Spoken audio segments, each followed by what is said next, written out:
Hello students. आज हम लोग करेंगे PK girl chapter number 2 polynomials class 10 maths. ठीक है। अब यहाँ पे हम वो क्वेश्चंस करेंगे जो बहुत ही अनएक्सपेक्टेड क्वेश्चंस थे। ठीक है, जो सीबीएसई बोर्ड में क्वेश्चंस आए हुए हैं। ठीक है, तो वही हम क्वेश्चंस करेंगे और बाकी जो क्वेश्चंस हैं उनको आप लोग सॉल्व कर सकते हो। तो मैंने यहाँ पे वो क्वेश्चंस पिक करे हैं जो आप सोच नहीं सकते कि ऐसे भी क्वेश्चन सीबीएसई बोर्ड में आए हुए हैं। ठीक है, तो यहाँ पर जो सबसे पहले जो मैंने क्वेश्चन लिया है वो क्वेश्चन ये लिया है, find the value of p for which the polynomials is exactly divisible by x - 2। ठीक है, अब ये क्वेश्चन कब आया हुआ है मैं आपको बताता हूँ। ये क्वेश्चन आया है 2010 में।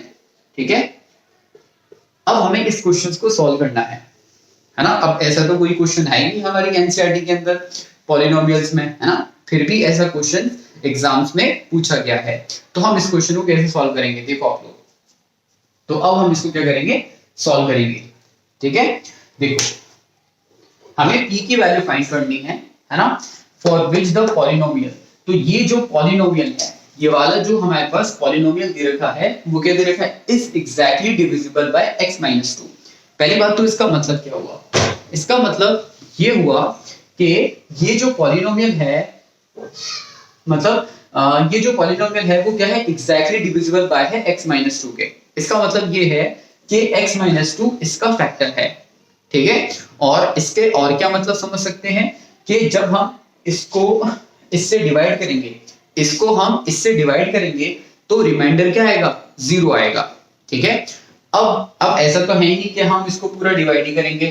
ठीक है, हम इसको पूरा डिवाइड नहीं करेंगे, इसको हम दूसरा मेथड से करेंगे। और वो दूसरा मेथड कौन सा था, याद करो, जब हमने क्या पढ़ा था, रिमाइंडर थ्योरम और फैक्टर थ्योरम हमने पढ़ी थी। तो हम बिल्कुल वैसे ही वही चीज इसमें हम अप्लाई करेंगे। तो देखो सबसे पहले जो हमें दे रखा है उसको हम मान लेते हैं px। ये मान लिया हमने px, x³ + 4x² - px और +8। ठीक है, अब देखो, अब इसको आप क्या मान सकते हो, gx मान लो इसको आप, ये हो गया आपका gx। अगर ये देखा जाए तो ये आपका जो क्वेश्चन है ये बिल्कुल 9th क्लास का क्वेश्चन है, मतलब जो बेसिक चीज है वो आपसे पूछी गई है। अब देखो ध्यान से, जब हम इसको इससे डिवाइड करेंगे तो रिमाइंडर क्या आएगा, 0 आएगा। और आपको बताया था 9th क्लास में कि आप रिमाइंडर किस तरह से निकाल सकते हो, कि आसानी से निकाल सकते हो। जैसे कि मान लो इसको इससे डिवाइड करना है तो रिमाइंडर क्या होगा, तो हम जानते हैं कि हम क्या करते थे, x - 2 को किसके बराबर रखते थे, 0 के। तो x की वैल्यू क्या आती थी, 2। तो इसका मतलब ये है कि जब मैं p 2 रखूंगा, मतलब इस x की जगह 2 रखूंगा, तो मेरे पास क्या आएगा, 0 आंसर आएगा। क्या आंसर आएगा, 0 आंसर आएगा। ठीक है, मतलब रिमाइंडर जो है वो 0 आएगा। अब देखो जहां जहां x होगा हम वहां क्या रख देंगे, 2 रख देंगे। तो यहाँ पे क्या हो जाएगा, 2 का क्यूब हो जाएगा। यहाँ पे क्या हो जाएगा, 4 × 2 का स्क्वायर हो जाएगा, -p × 2 हो जाएगा।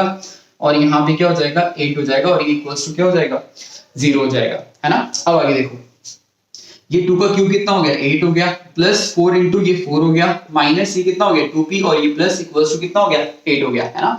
अब आगे देखो, ये 8 प्लस अभी 4 × 4 कितना होता है, 16 माइनस 2p, और ये +8 इक्वल्स टू 0। हमें किसकी वैल्यू निकालनी है, p की। अब देखो जो नंबर्स हैं उनको हम प्लस कर लेते हैं। ये कितना हो गया, 24, और ये कितना हो गया हमारे पास 32 हो गया। ठीक है, 32 को हम उधर लेके जाएंगे तो माइनस इक्वल्स टू -32 हो जाएगा। माइनस से माइनस का साइन हम काट देंगे तो p इक्वल्स टू कितना हो जाएगा, 32.2 काटेंगे तो कितना आ जाएगा, 16 आ जाएगा, है ना। तो इसका मतलब जो p की वैल्यू आ रही है हमारे पास क्या आ रही है, 16 आ रही है। एक बार हम अपना आंसर क्या कर लेते हैं, चेक कर लेते हैं। ठीक है, जो p की वैल्यू है वो है 16, और बिल्कुल हमारा आंसर बिल्कुल सही है। तो आप लोग इसको पॉज करके प्लीज नोट डाउन कर लें। ठीक, देखो अब हम करेंगे क्वेश्चन नंबर 2। तो क्वेश्चन नंबर 2 जो है हमारे पास क्या है, in the adjoint figure the graph of fx is drawn, find the number of zeros of fx। ठीक है, हमें क्या दे रखा है, एक फिगर हमें दे रखा है और हमें इसकी क्या फाइंड करना है, नंबर ऑफ जीरोस फाइंड करना है। तो हमें पता है कि नंबर ऑफ जीरोस क्या होते हैं, जो हमारा जो कर्व होगा, ग्राफ का जो कर्व होगा, जितनी बार एक्स एक्सिस को कट करेगा, ध्यान रखना किसको कट करेगा, एक्स एक्सिस को कट करेगा। ठीक है, तो उतने ही क्या होंगे, उतने ही जीरोस होंगे। तो देखो देखो कितनी बार कट कर रहा है, एक बार, तो इसका मतलब इसके कितने जीरोस होंगे, एक होगा, ठीक है। तो यहाँ पे इसका एक जीरो हो जाएगा, 1 0, बस ये आंसर होगी हमारे पास। इसके बाद पढ़ते हैं क्वेश्चन नंबर 3।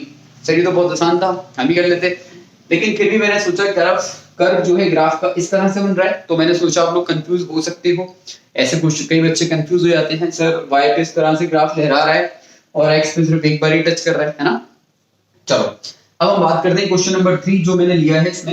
अच्छा, ये क्वेश्चन था 2011 में, है ना, और इस क्वेश्चन की बात करते हैं। If alpha and beta are the zeros of the polynomial, ठीक है, मतलब अल्फा और बीटा इस पॉलिनोमियल की क्या है, जीरोस हैं। Find the value of alpha plus beta plus alpha beta, ठीक है, हमें किसकी वैल्यू निकालनी है, alpha plus beta plus alpha beta की वैल्यू हमें फाइंड आउट करनी है, ठीक है। देखो अब ये हमें पॉलिनोमियल दे रखा है 2x² प्लस 5x प्लस 1, ठीक है, जिसके अंदर हम जानते हैं a की वैल्यू 2 है और जो b है उसकी वैल्यू 5 है और जो c है उसकी वैल्यू हमारे पास कितनी है, 1 है ना। अब अल्फा प्लस बीटा की वैल्यू हमें निकालनी है और अल्फा इंटू बीटा की वैल्यू हमें फाइंड आउट करनी है। तो देखो हम किस तरह से करेंगे,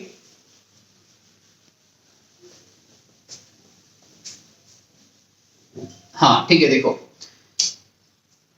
तो हम जानते हैं कि अल्फा प्लस बीटा जो होता है वो किसके बराबर होता है, -b/a के बराबर होता है, ठीक है। अब देखो हमारे पास b कितना है, b माइनस का sign as it is, b तो हमारे पास 5 है और a हमारे पास कितना है, 2 है, तो आंसर कितना आ गया, -5/2 हो गया, ठीक है।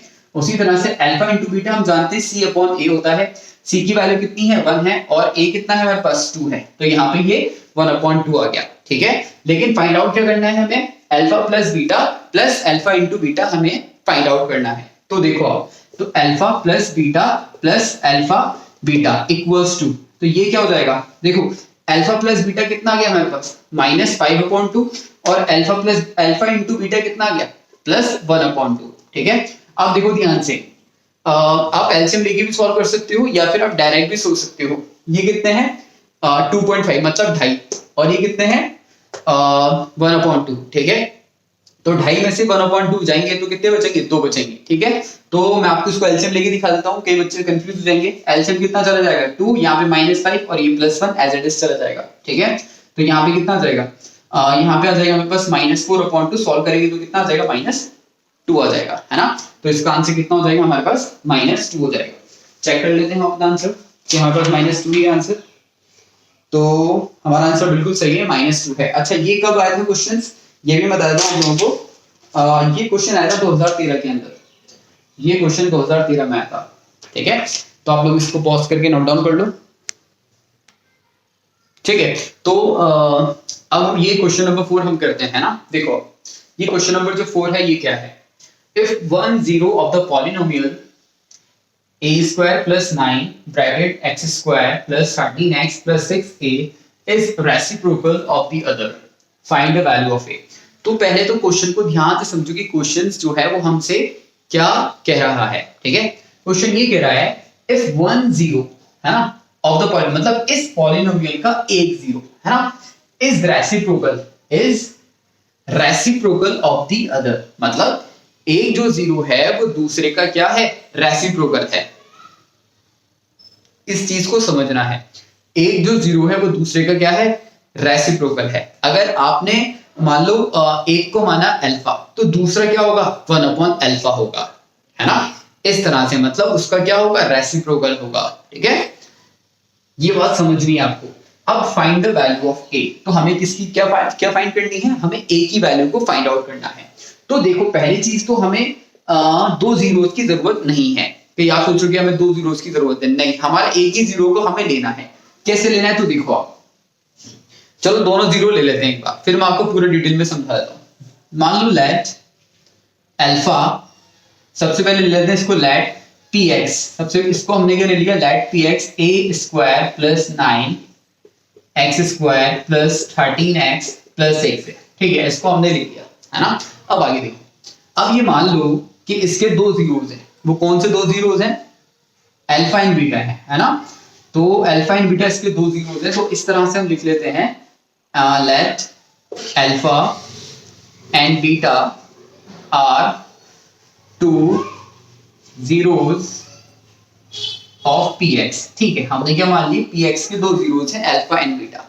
अब क्वेश्चन में क्या दे रखा है, ये इस बात को आप लोग समझो, है ना।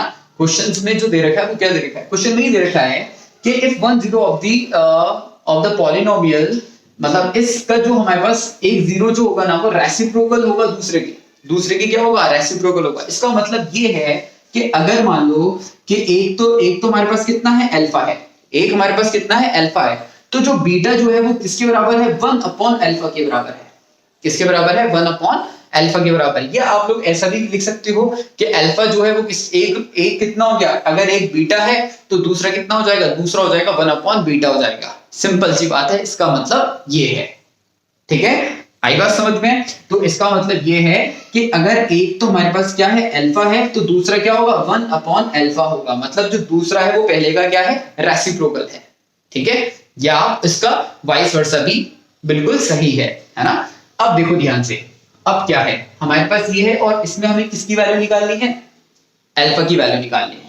अब सॉरी ए की वैल्यू निकालनी है। अब एक जीरो तो हमारे पास अल्फा है और एक जीरो हमारे पास कितना है, एक जीरो हमारे पास 1 अपॉन अल्फा है, ठीक है। तो सर आप कौन सा केस यूज करेंगे, देखो जब भी ऐसा क्वेश्चन आएगा कि एक आपके पास जो जीरो दे रखा होगा वो 1 अपॉन अल्फा दे रखा होगा या उसका रेसिप्रोकल दे रखा होगा, ऐसा क्वेश्चन कभी भी आएगा तो हमेशा क्या कौन सी प्रॉपर्टी यूज करनी है, मल्टीप्लिकेशन वाली प्रॉपर्टी को आपको यूज करना है। मतलब आप लोगों ने पढ़ा होगा, हमने पढ़ा है अल्फा इंटू बीटा किसके बराबर होता है, सी अपॉन ए के बराबर होता है, ठीक है। अब अल्फा तो अपनी जगह है, इंटू बीटा किसके बराबर है, 1 अपॉन अल्फा के बराबर है ना। अब आपको समझ में आ रहा होगा सर ने ऐसा क्यों लिया, ऐसा इसलिए लिया क्योंकि देखो अल्फा से अल्फा क्या हो जाएगा, कट जाएगा। अब सी की जो वैल्यू है वो कितनी है, 6a है, ठीक है। और जो a की वैल्यू जो है वो कितनी है, a स्क्वायर प्लस 9 है। ध्यान रखना यहाँ पे a वो वाला a नहीं है, यहाँ पे तो a जनरल फॉर्म वाला a है, गलती मत कर देना, ठीक है। अब आगे देखो ये आ गया। अब यहाँ पे तो क्या बचा मेरे पास, 1 बचा।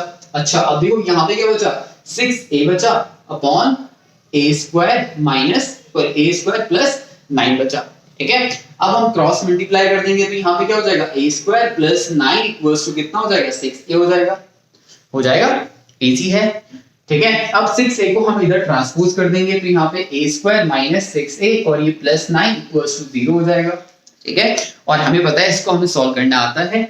अगर आप लोग इसको ध्यान से देखोगे, है ना, इसको अगर आप ध्यान से देखोगे तो ये एग्जैक्टली क्या है जो हमने 9th में पढ़ा था, बिल्कुल वही है। ये a स्क्वायर है प्लस इसको मैं क्या लिख सकता हूँ, 3 का स्क्वायर, ठीक है, माइनस 2 इंटू a की जगह पे तो a है इंटू b की जगह क्या है 3। देखो फॉर्मूला पढ़ा था नहीं पढ़ा था हमने, याद करो, a square minus b square वाला फॉर्मूला, है ना। तो बिल्कुल वही आइडेंटिटी इसमें लगी है जो हमने 9th क्लास में क्वेश्चन सॉल्व करे थे, वही क्वेश्चन है हमारे पास ये। तो यहाँ पे क्या हो जाएगा, ये किसका स्क्वायर है, a माइनस 3 का होल स्क्वायर है, ठीक है। इसका मतलब जो a की जो वैल्यू होगी वो कितनी हो जाएगी, a माइनस 3, और a माइनस 3 हम ऐसे लिख सकते हैं इसको 2 बार। अब इसका मतलब ये है, अब इन दोनों को अलग अलग जीरो के बराबर लिखेंगे, लेकिन हम चलो लिख देते हैं, और a माइनस 3 इक्वल्स टू 0, तो दोनों से आंसर जो है वो कितना आएगा, 3 ही हमारे पास आंसर आएगा। तो उसका मतलब a की जो वैल्यू है हमारे पास कितनी है, 3 वैल्यू है हमारे पास, ठीक है। हम एक बार चेक कर लेते हैं। तो जो a की वैल्यू आ रही है हमारे पास 3, बिल्कुल हमारा जो आंसर है बिल्कुल सही है। आप लोग इसको पॉज करके नोट डाउन कर लीजिए, ठीक है। तो हम लोग करते हैं अब क्वेश्चन नंबर 5, ठीक है। अब देखो जो क्वेश्चन नंबर 4 है वो 2008 में आया था। मैं इस क्वेश्चन में भी बताया था ये क्वेश्चन हमारा कब आया था। तो ये क्वेश्चन जो है ये हमारा आया था 2011, ये 2011 का क्वेश्चन है, ठीक है। ध्यान रखना, अगर आप लोग ये सोच रहे हो सर 2011 में पहले भी आए थे अब भी आए थे, तो दोनों की मार्किंग जो है वो दोनों की मार्किंग अलग है, ये ध्यान रखना।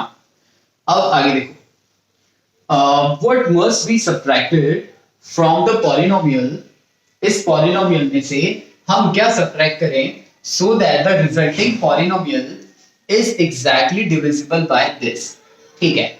क्वेश्चन का मतलब क्या है वो समझो आप। ये एक पॉलिनोमियल है, इसमें से हमें सब्ट्रैक्ट करना है। अब क्वेश्चन ये है कि क्या सब्ट्रैक्ट करें, कि जो आंसर है, मतलब जैसे कि हम मान लो कुछ सब्ट्रैक्ट करना है, वो हमने सब्ट्रैक्ट कर दिया, ठीक है।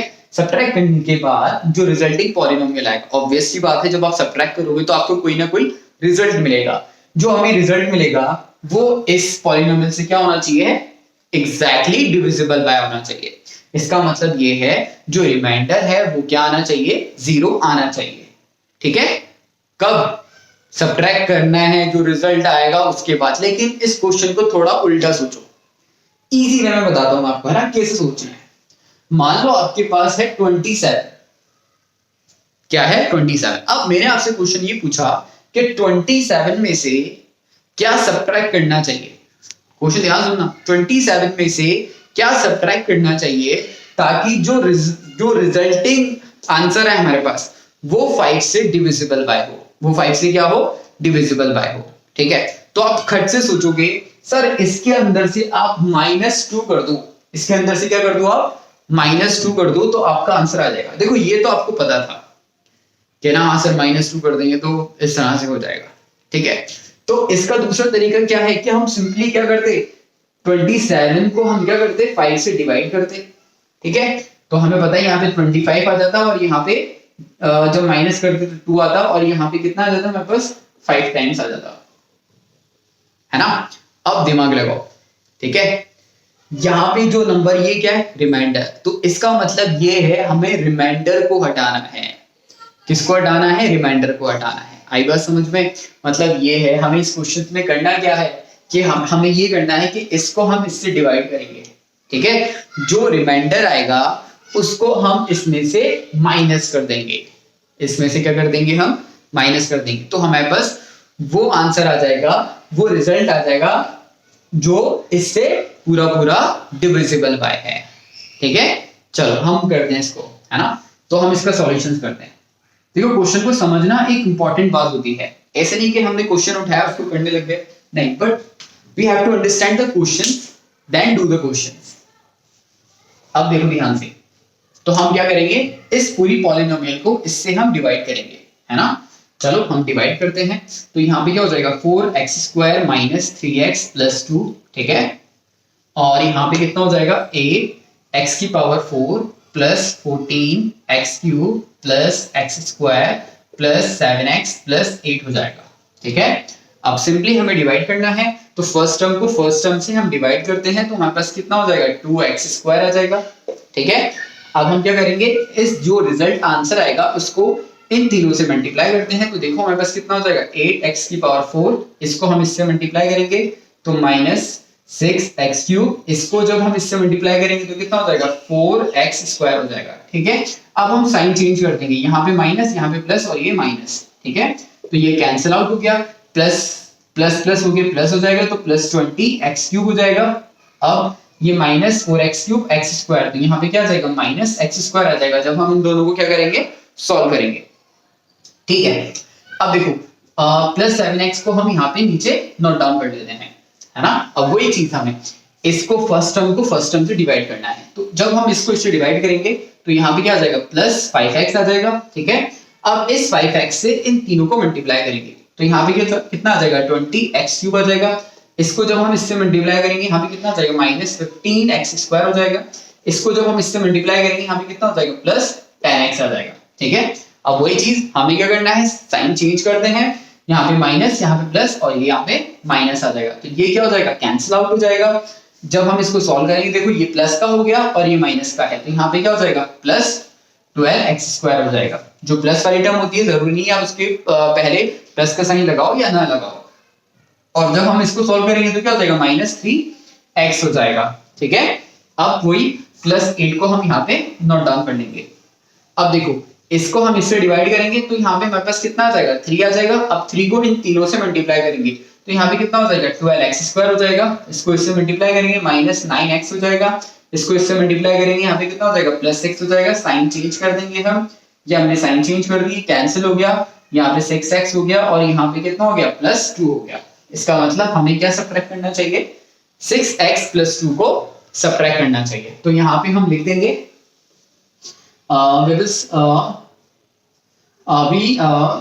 what must be subtract, तो यहाँ पे हम लिख देंगे 6x + 2 must be subtract।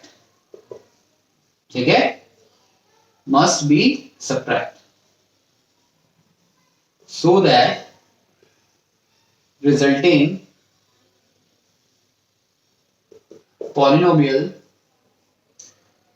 polynomial resulting polynomial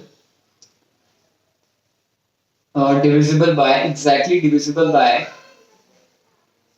exactly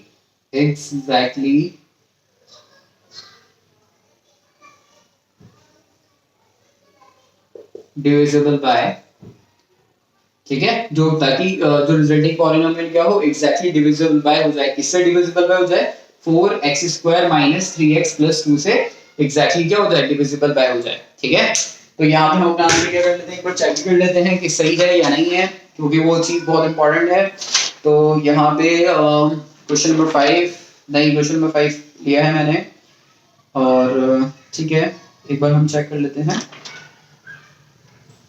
6x + 2 6x + 2, ठीक है, तो 6x + 2 क्या होना चाहिए, सबट्रैक्ट करना चाहिए अपन को। ठीक है,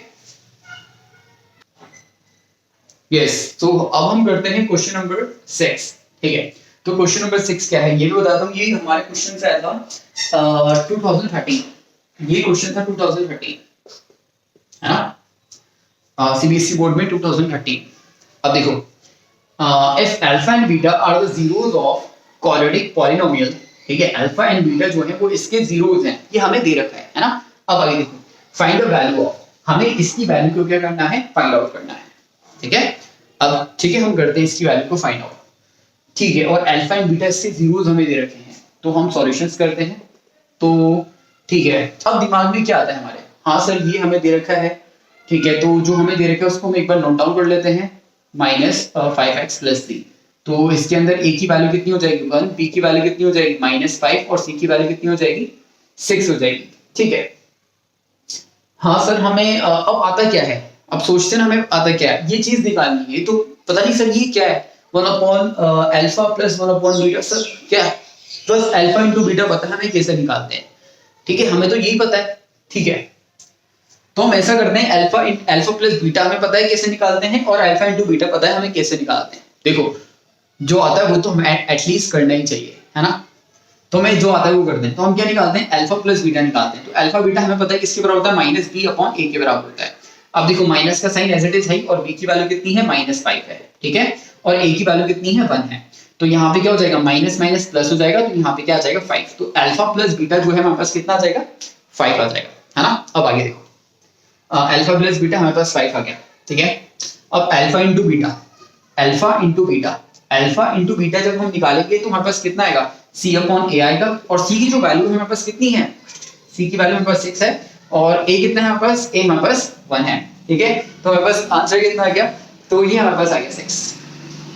अब देखो आगे, अल्फा इंटू बीटा 6 आ गया हमारे पास, और अल्फा प्लस बीटा 5 आ गया। लेकिन हमें तो इसकी वैल्यू फाइंड आउट करनी है, हमें जो है इसकी वैल्यू फाइंड आउट करनी है, इसकी वैल्यू फाइंड आउट करनी है। तो चलो ठीक है, इसको भी नीचे उतार लेते हैं, 1/अल्फा प्लस 1/बीटा माइनस 2 अल्फा और बीटा, ठीक है, फाइंड आउट करनी है ना, करना तो है ही।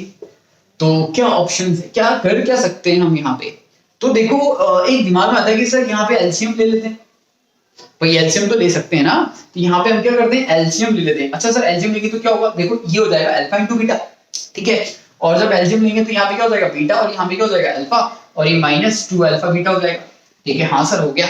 अब देख अल्फा प्लस बीटा की जो वैल्यू है वो कितनी है 5, तो यहाँ पे 5 पुट कर दो। अरे अल्फा प्लस बीटा करो या बीटा प्लस अल्फा करो, बात तो सेम है ना। अब अल्फा इंटू बीटा जो है वो कितना है 6, ठीक है, -2 इंटू अल्फा इंटू बीटा कितना है 6, तो यहाँ पे हमने 6 रख दिया, ठीक है। तो ये 5/6 हो गया, माइनस इसको जो मल्टीप्लाई करेंगे तो कितना हो जाएगा 12, और जिसके नीचे कुछ नहीं होता उसके नीचे हम क्या यूज करते हैं 1। एलसीएम ले लेते हैं, एलसीएम कितना हो जाएगा 6, यहाँ पे 5 माइनस 6 को जब 12 से मल्टीप्लाई करेंगे कितना हो जाएगा 72, तो यहाँ पे हो जाएगा 72। जब इसको इससे माइनस करेंगे तो क्या हो जाएगा -67/6 आ जाएगा, ठीक है। आंसर चेक कर लेते हैं हम अपना 2013, और बिल्कुल सही आंसर है हमारे पास, है ना, -67/6, ठीक है। वही चीज आप पॉज करके नोट डाउन कर लो इसको, ठीक है। अब हम करेंगे क्वेश्चन नंबर 7, है ना। और ये जो क्वेश्चन है ये आया था 2011 के अंदर। अब देखो ध्यान से, find the zeros of px। तो हमें ये जो px हमें दे रखा है इसके हमें क्या निकालना है, जीरोस निकालने हैं। If x + 2 is a factor of px, ठीक है, अगर जो हमारे पास x + 2 जो है जो x प्लस टू है वो px का फैक्टर है। इसका मतलब ये है px का फैक्टर है, तो हम ये समझते हैं कि अगर हम इसको x प्लस टू से डिवाइड करेंगे तो हमारा रिमाइंडर क्या आना चाहिए, 0 आना चाहिए। ठीक है, वैसे अगर ये देखा जाए तो ये हमारा 9th क्लास का क्वेश्चन है जो क्वेश्चन आया हुआ है। ठीक है, लेकिन फिर भी हमारी जो क्लास 10th है उसके अंदर ये क्वेश्चन नहीं है, है ना, लेकिन ये 9th क्लास का क्वेश्चन है, क्योंकि इसमें हमें क्या निकालना है, जीरोस निकालना है। उसमें हम क्या फाइंड आउट करते थे, फैक्टर निकाला करते थे, याद करो क्या निकाला करते थे, फैक्टर। लेकिन आज के दिन हमें क्या निकालने हैं, जीरोस निकालने हैं। ठीक है, चलो ठीक है, हम कैसे करेंगे, वही सेम तरीका। हम क्या करेंगे, इस पूरे को किससे डिवाइड करेंगे, x प्लस 2 से डिवाइड करेंगे, और रिमाइंडर क्या आना चाहिए, 0 आना चाहिए। ठीक है, फिर जो क्वेश्चन आएगा उसके हम क्या निकाल लेंगे, फैक्टर निकाल लेंगे, फिर तीनों के हम क्या निकाल लेंगे, जीरोस निकाल लेंगे आसानी से। ठीक है, तो सिंपली हमें क्या करना है, इसको हमें उससे डिवाइड करना है। तो यहाँ पे हम क्या लिख देंगे, x प्लस 2, और यहाँ पे क्या हो जाएगा, x cube minus 9x square minus 12x और ये प्लस 20। ठीक है, तो सिंपली हम क्या करेंगे, इसको इससे डिवाइड करेंगे, तो यहाँ पे क्या हो जाएगा, x स्क्वायर से इन दोनों को मल्टीप्लाई करेंगे, तो यहाँ पे क्या हो जाएगा, plus 2x square, sign change कर देंगे, माइनस माइनस, ये कैंसिल आउट हो जाएगा, माइनस माइनस क्या होता है, प्लस होता है, और ये माइनस 11x स्क्वायर हो जाएगा। ठीक है, अब ये माइनस 12x को हम यहाँ पे नोट डाउन कर लेंगे। अब वही चीज इसको हम डिवाइड करेंगे इससे, तो यहाँ पे क्या हो जाएगा, माइनस 11x आ जाएगा, माइनस 11x को इन दोनों से मल्टीप्लाई कर देंगे, तो यहाँ पे क्या हो जाएगा, माइनस 11x स्क्वायर। अब इसको भी इससे मल्टीप्लाई करेंगे तो क्या हो जाएगा, माइनस 22x हो जाएगा। इन दोनों के साइन क्या हो जाएंगे, चेंज हो जाएंगे, तो यहाँ पे प्लस यहाँ पे प्लस, तो ये तो कैंसिल हो जाएगा, और यहाँ पे कितना हो जाएगा, प्लस 10x हो जाएगा, और हम 20 को नीचे नोट डाउन कर लेंगे, है ना। अब वही इसको हमें इससे डिवाइड करना है, तो यहाँ पे कितना आ जाएगा, 10 आ जाएगा, इस 10 को इन दोनों से मल्टीप्लाई कर देंगे, तो यहाँ पे क्या आ जाएगा, 10x, और जब हम इसको इससे मल्टीप्लाई करेंगे तो 2 आ जाएगा, साइन चेंज कर देंगे, दोनों कट जाएगा, देखो रिमाइंडर 0 आ गया, रिमाइंडर 0। तो अगर रिमाइंडर हमारे पास 0 आ गया तो इसका मतलब क्या है, इसका मतलब बिल्कुल सही है, और हमने डिवीजन जो है वो भी सही करा है। लेकिन हमें तो निकालना क्या है, हमें निकालना है जीरोस निकालने, है ना। ठीक है, तो हम क्या करेंगे, इसके भी फैक्टर निकालेंगे, तो यहाँ पे क्या, x square minus 11x plus 10। ठीक है, तो इसके जीरोस निकालने के लिए वही जो हमने जो factorisation method, middle splitting term जो मेथड हमने सीखा है वैसे हम निकालेंगे। 10 के ऐसे दो फैक्टर करने हैं कि प्लस करने पे, देखो यहाँ पे जो साइन है क्या है, प्लस, तो प्लस करने पे कितना आना चाहिए, 11 आना चाहिए, और मल्टीप्लाई करने पे 10 ही आना चाहिए। सर ऐसे क्यों करा डायरेक्ट, देखो x का कोएफिशिएंट तो कितना है, 1 को मल्टीप्लाई करेंगे 10 से 10 ही आएगा, तो इसका मतलब हमें जो फैक्टर करने हैं वो 10 के ही करने हैं। तो ऐसे कौन से दो फैक्टर होंगे, एक तो 10 होगा और एक 1 होगा, तो यहाँ पे क्या हो जाएगा, x स्क्वायर माइनस x को हम एज इट इज लिखेंगे, यहाँ पे क्या लिख देंगे, 10 प्लस 1 लिख देंगे, और ये प्लस 10 एज इट इज, यहाँ पे क्या हो जाएगा, x स्क्वायर, इसको इससे मल्टीप्लाई कर देंगे, और ये माइनस x और ये प्लस 10 हो जाएगा। इन दोनों में कॉमन क्या है, x कॉमन है, तो x माइनस 10 हो गया, माइनस 1 कॉमन ले लेंगे, x माइनस 10 हो गया। सर यहाँ पे माइनस कॉमन क्यों लिया, इस वजह से कॉमन लिया ताकि हम क्या कर सकें, इसको और ये दोनों क्या हो जाए, सेम हो जाए। यही चीज आपको क्या करनी है, अपने माइंड में सेट करनी है कि जब भी मैं फैक्टराइजेशंस कर रहा हूँ मिडिल स्प्लिटिंग टर्म से या कर रही हूँ, तो ये दोनों क्या आने चाहिए, सेम आ जाए हमारे पास, है ना, वरना कुछ ना कुछ आप लोगों को गड़बड़ कर दिया आप लोगों ने, ये ध्यान रखना। अब इन दोनों में कॉमन क्या है, x माइनस 10 कॉमन है और x माइनस 1 कॉमन है। ठीक है, अब आगे देखो, अब 3 फैक्टर्स हमने निकाल लिए, इस पॉलिनोमियल के कितने फैक्टर्स आ गए, 3। सर क्या 3 से ज्यादा नहीं आ सकते, मैंने कहा 3 से ज्यादा नहीं आ सकते, यहाँ पे डिग्री कितनी है, 3, तो इसका मतलब ये है इसके 3 ही फैक्टर्स आएंगे। तो देखो यहाँ पे क्या हो गया, x cube minus 9x square minus 12x plus 20 equals to. अब देखो जो 3 फैक्टर्स हैं वो कौन कौन से हैं, एक तो क्वेश्चन में ही गिवन है x प्लस 2, ठीक है, और एक क्या गिवन है x माइनस 10, और एक क्या आ गया मेरे पास x माइनस 1 आ गया।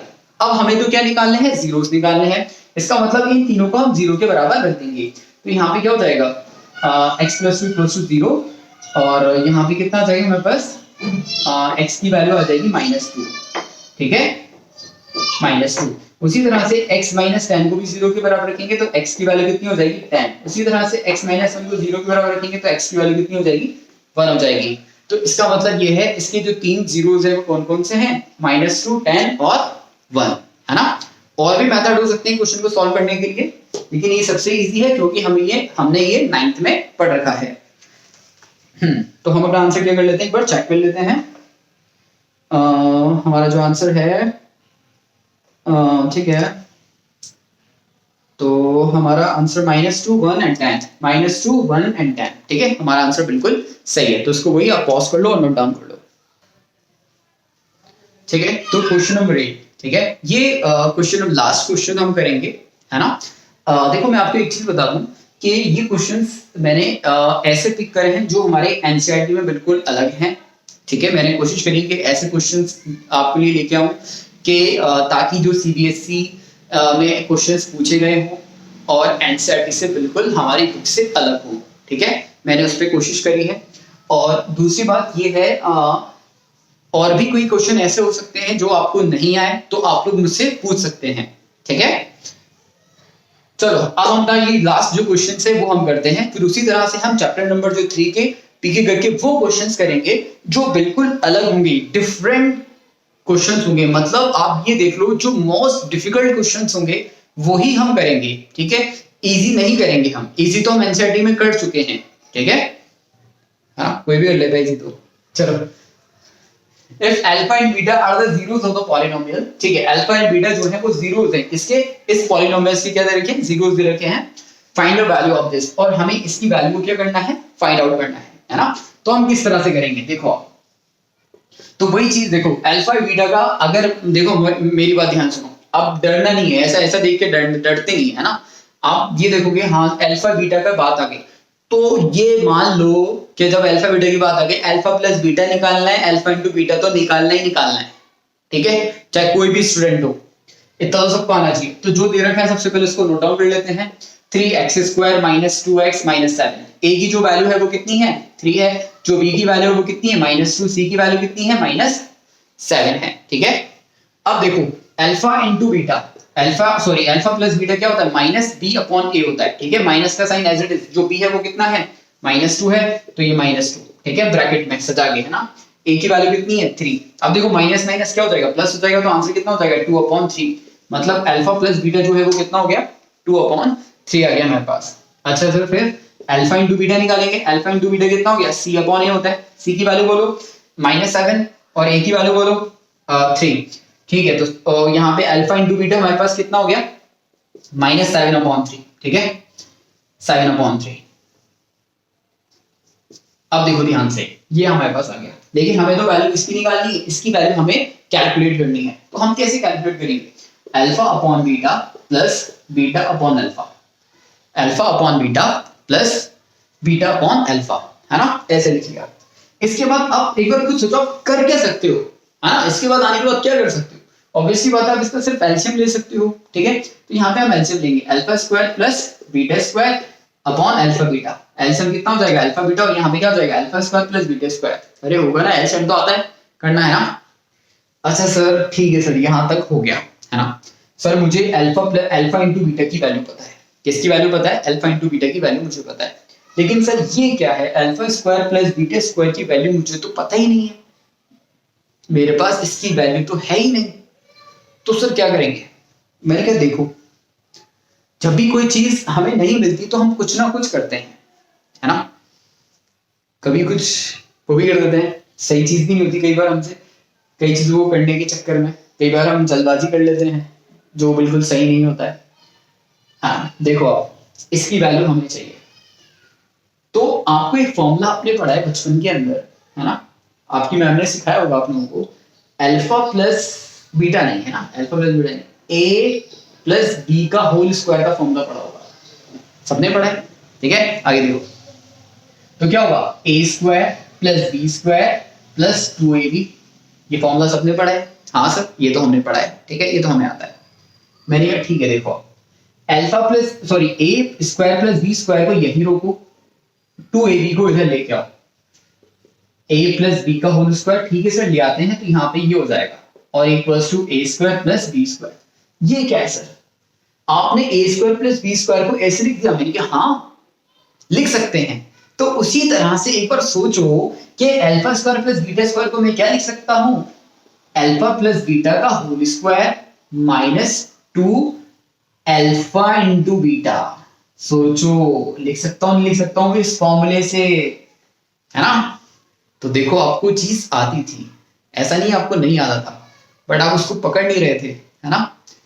अब देखो अल्फा प्लस बीटा कितना है बस 2/3, तो यहाँ पे 2/3 का स्क्वायर कर देंगे minus 2 into alpha into beta कितना है मेरे पास -7/3 है। ठीक है, अल्फा इंटू बीटा कितना है मेरे पास -7/3 है। ठीक है, अब देखो आंसर निकालना है पर इसका स्क्वायर करेंगे तो कितना आ जाएगा 4/9 आ जाएगा। ठीक है, माइनस इंटू माइनस ये क्या हो जाएगा प्लस हो जाएगा और ये हो जाएगा मेरे पास 14/3 हो जाएगा और यहाँ पे कितना है -7/3 है। ठीक है, फाइनल आंसर निकालना है तो हमें एलसीएम लेना पड़ेगा। तो इसको मैं सजा के लिख देता हूँ एक बार, तो कंफ्यूजन ना हो। ये हमें पास है 4/9। ठीक है, ऊपर तो हमें पता है एलसीएम लेना है, तो ऊपर हम एलसीएम लेंगे तो कितना आ जाएगा 9 आ जाएगा। ठीक है, ऊपर 9 आएगा तो यहाँ पे कितना रहेगा 4 प्लस इसको हम 3 से मल्टीप्लाई करेंगे तो कितना हो जाएगा 42 हो जाएगा, है ना। और ये -7/3 एज इट इज रहेगा। ठीक है, अब देखो इसको हमने इससे कट कर लिया। ठीक है सर, कट हो गया, है ना। अब देखो ध्यान से, अब हम क्या करेंगे इसको हम ऊपर मल्टीप्लाई करेंगे तो इन दोनों को हम क्या करते हैं एक बार प्लस कर देते हैं। ये कितना हो जाएगा 46/3 हो जाएगा मल्टीप्लाई बाय देखो यहाँ पे 1 लिख रहा हूँ, अब मल्टीप्लाई बाय ये क्या हो जाएगा ये ऊपर चली जाएगी चीज, तो ये क्या हो जाएगा 1/-7 इस तरह से हो जाएगा, है ना। ये वापस इस तरह से आ जाएगा। तो अब हम क्या कर लेंगे मल्टीप्लाई कर लेंगे, तो मल्टीप्लाई करने के बाद जो आंसर आएगा 46 को 1 से करेंगे तो कितना होगा 46 और 3 को -7 से करेंगे तो -21 हो जाएगा, है ना। अगर किसी के समझ में ये नहीं आया तो मैं एक बार आपको समझा देता हूँ। जैसे कि ये इस तरह से है, समझो 5/2 को डिवाइड करना है 7/3 से, मतलब ये इस तरह से 7/3। ठीक है, ये ऊपर कैसा है ये देखना है। अब देखो ये एक नंबर है डिवाइडेड बाय दिस नंबर, है ना, this number divided by this number, तो इसको मैं कैसे लिख सकता हूँ 5/2 डिवाइडेड बाय 7/3। ठीक है, यहाँ पे मुझे मल्टीप्लाई का साइन चाहिए, तो मैं 5/2 जो मैं मल्टीप्लाई का साइन यूज करूंगा तो इसका रेसिप्रोकल कर दूंगा, तो मैंने इसका क्या कर दिया रेसिप्रोकल कर दिया, मल्टीप्लाई करेंगे तो 15/14 आ जाएगा। ठीक है, ऐसे ही वो चीज हमने यही अप्लाई करी है। हम अपना आंसर एक बार चेक कर लेते हैं। तो ये हमें बस अच्छा ये बता दूं, ये क्वेश्चन आया 2012 के अंदर। ठीक है, और इसका आंसर हम चेक कर लेते हैं। तो हमारा आंसर क्या गलती कर दी हमने 46/-21। अरे गलती नहीं हुई है ना, मजाक कर रहा है ना। ठीक है, बिल्कुल सही आंसर है। ठीक है, सही है, बिल्कुल गलती नहीं है। Thank you so much.